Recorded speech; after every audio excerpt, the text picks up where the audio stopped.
출애굽기 7장 14절에서 25절까지의 말씀입니다. 여호와께서 모세에게 이르시되 바로의 마음이 완강하여 백성 보내기를 거절하는도다. 아침에 너는 바로에게로 가라. 그가 물로 나오리니 너는 하숫가에 서서 그를 맞으며 그 뱀 되었던 지팡이를 손에 잡고 그에게 이르기를 히브리 사람의 하나님 여호와께서 나를 왕에게 보내어 이르시되 내 백성을 보내라. 그들이 광야에서 나를 섬길 것이니라 하였으나 이제까지 내가 듣지 아니하도다. 여호와가 이같이 이르노니 내가 이로 인하여 나를 여호와인 줄 알리라 하셨느니라. 볼지어다 내가 내 손에 지팡이로 하수를 치면 그것이 피로 변하고 하수의 고기가 죽고 그 물에서는 악취가 나리니 애굽 사람들이 그 물 마시기를 싫어하리라 하라.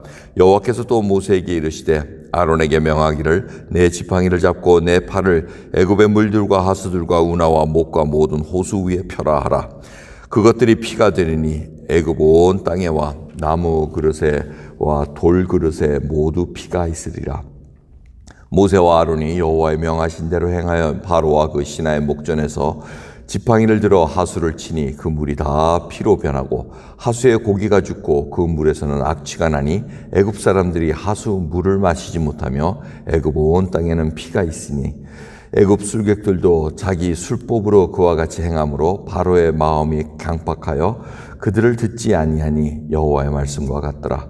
바로가 돌이켜 궁으로 돌아가고 그 일에도 관념하지 아니하였고 애굽 사람들은 하수 물을 마실 수 없으므로 하숫가를 두루 파서 마실 물을 구하였더라. 여호와께서 하수를 치신 후 7일이 지나니라. 아멘. 이제 하나님께서 이스라엘 백성들을 출애굽하기 위해서 첫 번째 재앙으로 바로에게 메시지를 보냅니다. 7장 앞절을 보면은 이제 모세의 지팡이로 뱀이 변하게 하고 술사들도 똑같이 지팡이를 던지더니 뱀이 됐다고 얘기합니다. 그런데 하나님의 그 지팡이가 바로 그 뱀이 다른 술사들의 변한 뱀을 잡았더라 하고 이렇게 표현을 하고 있습니다. 그 정도로는 바로가 겁나질 않습니다. 우리 술사들도 그 정도로 하는구나 하고 넘어갑니다.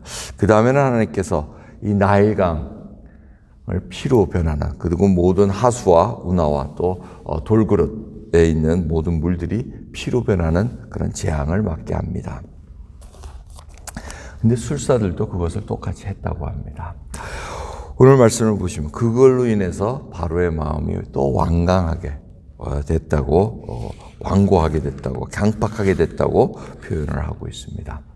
바로가 새벽에 나왔던 이유는 바로 이 나일강에 아마 제사를 드리러 오지 않았을까. 산책 아니면 제사인데 아마 제사 쪽이 더 강할 것 같습니다. 나일강이 풍요의 신, 그리고 그 나일강에는 세 신이 있다고 이렇게 이집트 사람들이 믿고 있었습니다. 그래서 그 신에게 항상 바치는 그런 일들을 했었는데 바로가 아마 또 새벽에 일어나서 그렇게 했던 것 같습니다.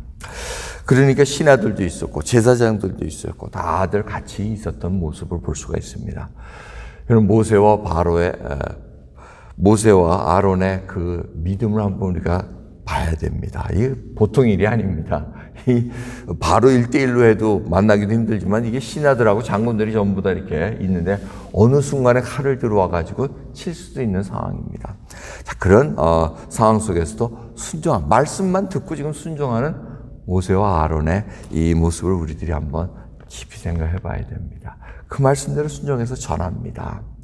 변할지 안 변할지 모릅니다. 그런데 하나님께서 말씀하셨기에 모세가 가서 전달하고 아론이 또 그와 같이 행을 합니다. 그랬더니 신실로 피로 변합니다. 나일강이 피로 변했다는 것은 결국은 그들이 신같이 섬기는 것들이 가짜 신이 아니라는 얘기입니다. 그걸 주관하는 자가 바로 하나님이라는 걸 알려주는데 술사들도 똑같이 그렇게 추익을 했다는 얘기입니다. 자기네들은 마술로 보였습니다. 하지만 하나님은 진정한 피로 보였다는 것을 알 수가 있습니다.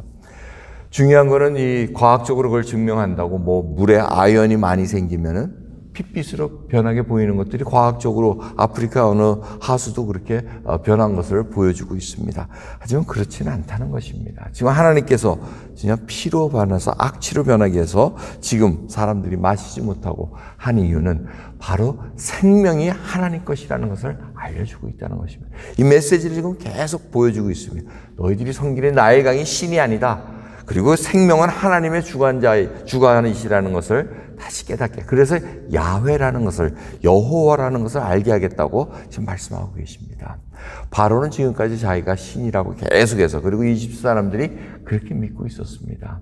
그걸 지금 하나씩 무너뜨리는, 그들의 가치관과 세계관을 무너뜨리는 그런 재앙을 맞이하고 있다는 것을 볼 수가 있습니다. 그래서 지금 오늘 우리가 보면은 이 생명의 주인이신 것을 다시 한번 깊이 생각해 봐야 됩니다. 피로 변하게 했다는 것은 바로 주님이 생명의 주인이시라는 것입니다. 오늘도 우리의 생명의 주인은 하나님이십니다. 우리가 그걸 잊고 살 때가 많습니다. 시작은 했으나 끝이 밋밋하게 끝날 수도 있고 언젠지 모르고 그냥 지나갈 때가 많습니다. 하지만 우리의 끝은 분명히 죽음에 있습니다. 많은 사람들이 그냥 죽으면 끝나는 거지 하지만 그게 아니라는 겁니다. 하나님께서 분명히 말씀을 하십니다. 예수 그리스도 믿는 자에게는 영생이 있고 없는 자에게는 영벌이 있을 거라고 말씀을 하고 계십니다. 죽음이 끝이 아닙니다. 영생을 소유한 자는 이제 영원한 생명을 사는 삶으로 현재도 그렇게 살고 있다는 것입니다. 여러분, 저희들이 그 생명수가 넘치는 그 생명으로 살아가고 있습니까? 오늘도 새벽을 시작할 때 나 어느 곳에 있든지 내 마음이 늘 편하다. 주님이 주시는 그 마음속이 편안해야 됩니다. 주님은 우리에게 근심과 두려움을 주시는 분이 아니고 정말 하나님께서는 평강으로, 능력으로 함께 하시는 것을 우리가 믿고 살아가야 됩니다. 오늘도 생명의 주인이신 하나님 앞에 우리를 내어놓고 이제는 주님 앞에 순종하는 믿음, 모세와 아론과 같이 정말 어떠한 어려움이 있더라도 두려움이 있고 언제 목숨이 헤어질지도 모르는 그러한 상황일지라도 예수 그리스도의 말씀에 순종해서 나가는 저희들 되기를 간절히 소원합니다. 기도하겠습니다. 하나님 감사합니다. 오늘도 이 땅에는 어두움에 또 하나님을 거절하고 하나님을 인정하지 않는 세상 속에 저희들이 살아가고 있습니다.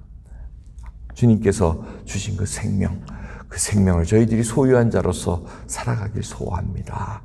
주일 예배를 통해서 주님의 살과 피를 먹고 마시며 기념을 했습니다. 기억을 했습니다. Remember하고 이제는 다시 한번 주님 앞에 말씀으로 순종하겠다는 그 결단으로 오늘도 살아갑니다. 주여 믿음 부어주시옵소서.